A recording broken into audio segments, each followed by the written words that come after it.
Pour déterminer la forme canonique d'un trinôme du second degré, nous avons à notre disposition deux méthodes.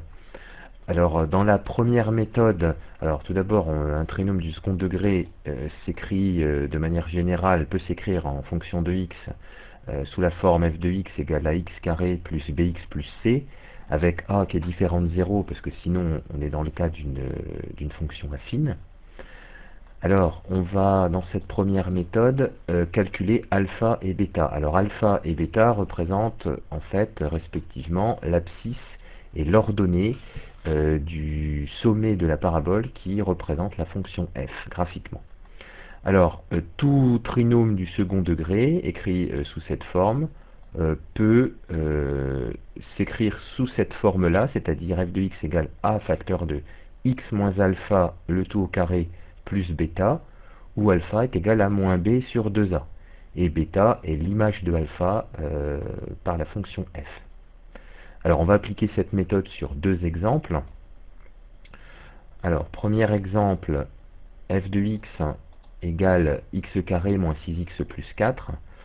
Alors, on a représenté graphiquement cette fonction dans un repère. Donc, on a une parabole qui est orientée vers le haut, puisque le coefficient devant x carré est 1 et donc positif.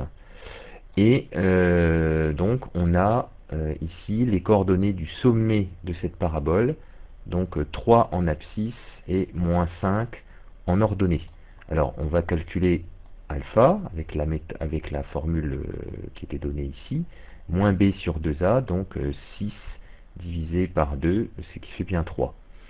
Pour le calcul de bêta, on procède de la même façon, on prend l'image de alpha par la fonction f et on obtient moins 5.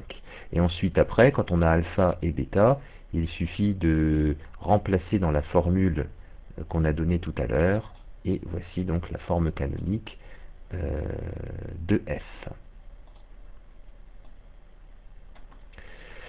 Alors, on va appliquer cette méthode à un deuxième exemple.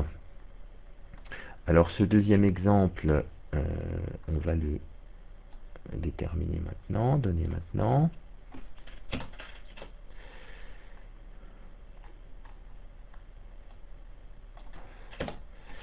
Alors, il s'agit de la fonction dont l'expression fonction de x est donnée par moins 4x carré plus 8x moins 2.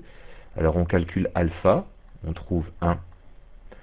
On calcule bêta, donc on trouve 2. Et donc après, on utilise cette expression, enfin on applique cette formule, et on fait très attention, le coefficient devant la parenthèse, c'est a, et a ici est négatif. Voilà.